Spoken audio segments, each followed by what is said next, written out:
हमारा पहला प्रश्न है, सुप्रीम कोर्ट ने छत्तीसगढ़ हाईकोर्ट में 2 नए जज की नियुक्ति के लिए हरी झंडी दे दी है।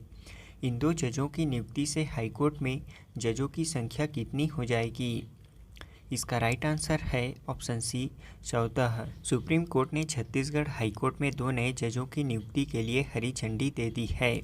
इसमें बार कोटे से 1 और बेंच कोटे से 1 के नाम पर मुहर लगाई गई है। सुप्रीम कोर्ट के चीफ जस्टिस ने नियुक्ति के लिए राष्ट्रपति से अनुशंसा की है। इस बार ऐसा पहली बार हुआ है जब एसोसिएशन के किसी पूर्व पदाधिकारी को जज बनने का मौका मिला है।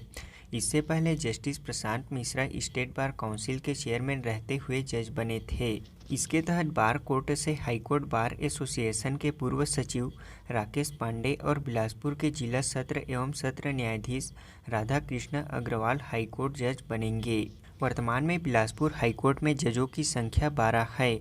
अब इन 2 जजों की नियुक्ति से इनकी संख्या 14 हो जाएगी। बता दें कि छत्तीसगढ़ हाईकोर्ट में जजों के 22 पद स्वीकृत हैं, जिसमें अब पदस्थ जजों की संख्या 14 हो जाएगी। अगला प्रश्न है, Chhattisgarh state power generation company ने विद्युत उत्पादन के मामले में देश भर के 33 स्टेट पावर सेक्टर में कौन सा स्थान प्राप्त किया है? इसका राइट आंसर है ऑप्शन ए 4था स्थान। Chhattisgarh state power generation company ने विद्युत उत्पादन के मामले में देश भर के 33 स्टेट पावर सेक्टर में 4था स्थान प्राप्त किया है। बता दें कि छत्तीसगढ़ के संयंत्रों ने वित्तीय वर्ष 2021-22 में 70.40% प्लांट लोड फैक्टर दर्ज करते हुए यह उपलब्धि हासिल की है, जबकि देश भर में ताप विद्युत गृहों का औसत PLF 58.87% रहा है।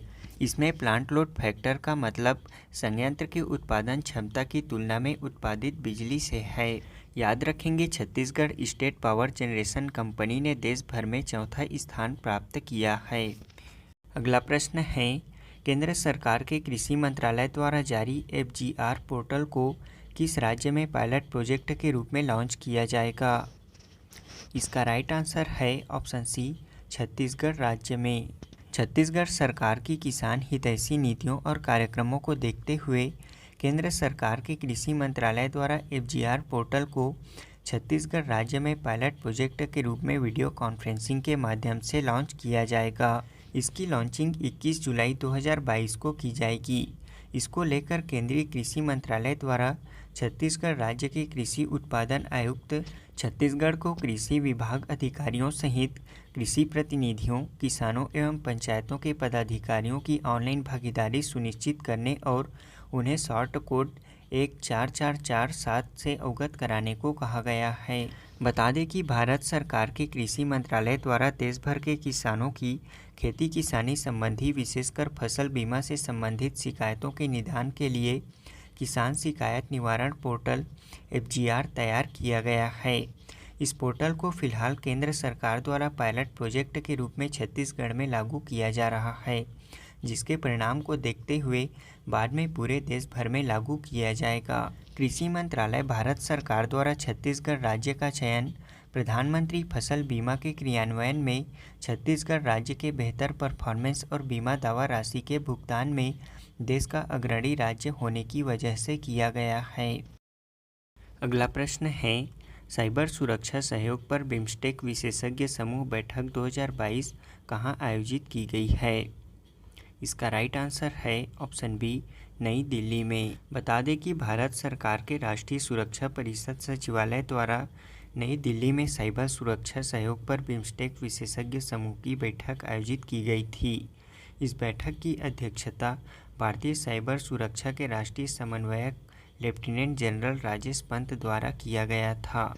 बिम्स्टेक विशेषज्ञ समूह की यह बैठक बिम्स्टेक क्षेत्र में साइबर सुरक्षा चिंताओं को दूर करने के लिए एक कार्य योजना तैयार करने के उद्देश्य से किया गया था। अगला प्रश्न है, हाल ही में महाराष्ट्र सरकार ने मदर टेरेसा स्मृति पुरस्कार 2021 से किन्हें सम्मानित किया है? इसका राइट आंसर है ऑप्शन सी दिया मिर्जा और अफरोज शाह को। महाराष्ट्र सरकार ने मदर टेरेसा स्मृति पुरस्कार 2021 से दिया मिर्जा और अफरोज शाह को सम्मानित किया है। बता दें कि संयुक्त राष्ट्र पर्यावरण कार्यक्रम की भारत में सद्भावना राजदूत दिया मिर्जा और पर्यावरण कार्यकर्ता अफरोज शाह को पर्यावरणीय स्थिरता में उनके सराहनीय और उल्लेखनीय उपलब्धियों के लिए मदर टेरेसा स्मृति पुरस्कार 2021 से सम्मानित किया गया है। मदर टेरेसा स्मृति पुरस्कार शांति, समानता और सामाजिक न्याय को बढ़ावा देने वाले व्यक्तियों को और संगठनों को प्रतिवर्ष प्रदान किया जाने वाला अंतर्राष्ट्रीय और राष्ट्रीय पुरस्कार है। अगला प्रश्न है, एक्सपेक्ट इनसाइडर रैंकिंग 2022 के अनुसार प्रवासियों के लिए दुनिया के सबसे अच्छे जगहों में से कौन सा देश शीर्ष स्थान पर रहा है? इसका राइट आंसर है option B, Mexico. Expect insider ranking 2022 के अनुसार प्रवासियों के लिए दुनिया के सबसे अच्छे जगहों में मैक्सिको शीर्ष स्थान पर है। हमारा भारत इस 52 देशों की सूची में 36वें स्थान पर है। वहीं इस सूचकांक में 52वें स्थान पर कुवैत सबसे आखिरी स्थान पर रहा है, जबकि न्यूजीलैंड नीचे से दूसरे स्थान पर। इस रैंकिंग के अनुसार प्रवासियों के लिए दुनिया के सबसे अच्छे जगहों में प्रथम स्थान पर मैक्सिको, दूसरे स्थान पर इंडोनेशिया और तीसरे स्थान पर ताइवान है। अगला प्रश्न है, छत्तीसगढ़ के किस शासकीय इंजीनियरिंग महाविद्यालय का नामकरण झाड़ा सिरहा के नाम पर किया गया है?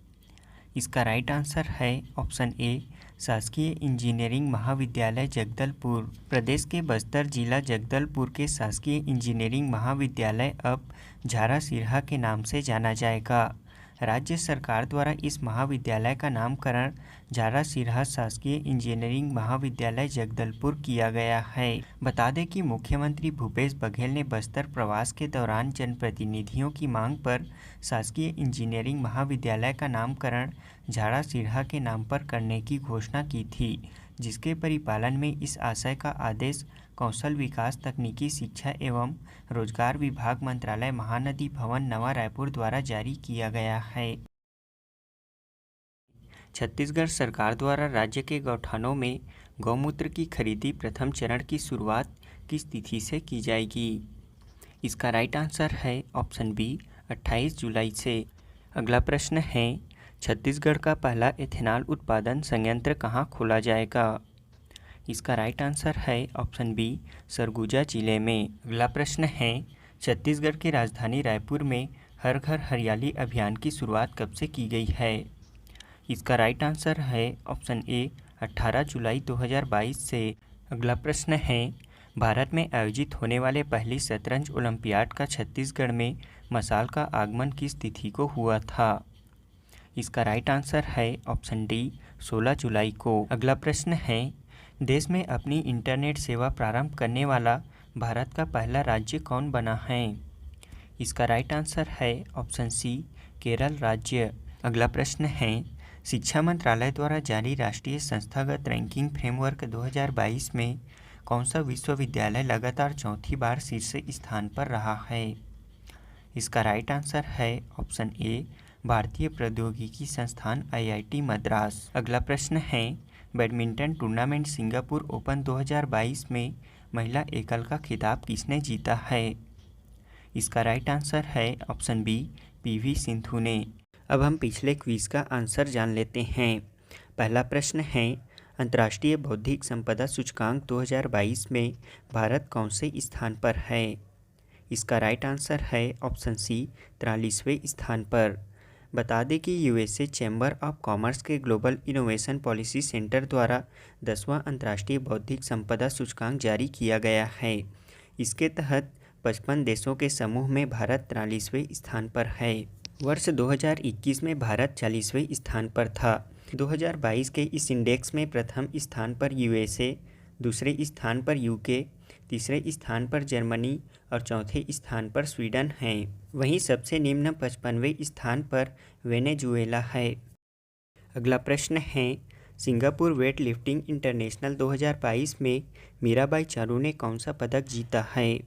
इसका राइट आंसर है ऑप्शन सी, स्वर्ण पदक। भारतीय वेट लिफ्टर मीराबाई चानू ने 25 फरवरी 2022 को सिंगापुर भारोत्तोलन चैंपियनशिप 2022 में 55 किलोग्राम भार वर्ग में स्वर्ण पदक जीता है। इसमें चानू ने पोडियम के शीर्ष पर खड़े होने के लिए 100 किलोग्राम 86 किलोग्राम प्लस 105 किलोग्राम का वजन उठाया। इस चैंपियनशिप में भारत ने कुल 8 पदक जीते हैं, जिसमें से 6 स्वर्ण पदक, 1 रजत पदक और कांस्य पदक शामिल है। अगला प्रश्न है, इतिहास में पहली बार देश से बाहर किस देश में भारतीय प्रौद्योगिकी संस्थान IIT की स्थापना की जाएगी? इसका राइट आंसर है ऑप्शन डी, संयुक्त अरब अमीरात में। इससे संयुक्त अरब अमीरात और भारत के बीच हस्ताक्षरित व्यापक आर्थिक भागीदारी समझौते सभी क्षेत्रों में संयुक्त रणनीतिक सहयोग के एक नए चरण की शुरुआत करेगा। अगला प्रश्न है, छत्तीसगढ़ का सुप्रसिद्ध ऐतिहासिक माता मावली मेला 2022 किस स्थान पर आयोजित किया गया था? इसका राइट आंसर है ऑप्शन डी, नारायणपुर में। बता दें कि छत्तीसगढ़ के नारायणपुर जिले में सुप्रसिद्ध ऐतिहासिक माता मावली मेला का आयोजन किया जाता है। इस वर्ष यह मेला 5 दिनों के लिए 23 फरवरी से प्रारंभ हुआ। इस मेले का समापन 27 फरवरी को उद्योग मंत्री कवासी लखमा के मुख्य आतिथ्य में संपन्न हुआ। इस मेले की प्रसिद्धि देश ही नहीं विदेशों तक भी फैली हुई है। इस मड़ई मेला का आयोजन लगभग 800 वर्ष पूर्व से भी अधिक समय से आयोजित हो रहा है। अगला प्रश्न है, परशुराम ढोलकल महोत्सव 2022 किस जिले में आयोजित किया गया था? इसका राइट आंसर है ऑप्शन बी, दंतेवाड़ा जिले में।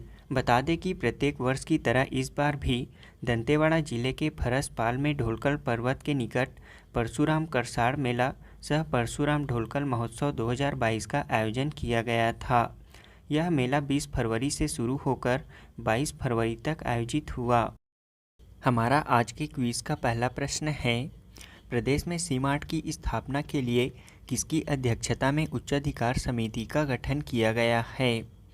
दूसरा प्रश्न है, छत्तीसगढ़ राज्य विधिक सेवा प्राधिकरण द्वारा पेंशन एवं जनोपयोगी सेवाओं से संबंधित मामलों के पीड़ित पक्षकारों को त्वरित विधिक सहायता उपलब्ध कराने के लिए किस अभियान की शुरुआत की गई है? तीसरा प्रश्न है, बैंगनी क्रांति उर्मा मिशन के तहत लेवेंडर खेती को कहां शुरू किया जाएगा? चौथा प्रश्न है, शतरंज टूर्नामेंट में विश्व के नंबर 1 खिलाड़ी मैग्नस कार्लसन को हराने वाले भारत के सबसे युवा खिलाड़ी कौन बने हैं? पांचवा प्रश्न है, महात्मा गांधी राष्ट्रीय ग्रामीण रोजगार गारंटी अधिनियम मनरेगा के लिए लोकपाल ऐप को किसने लॉन्च किया है?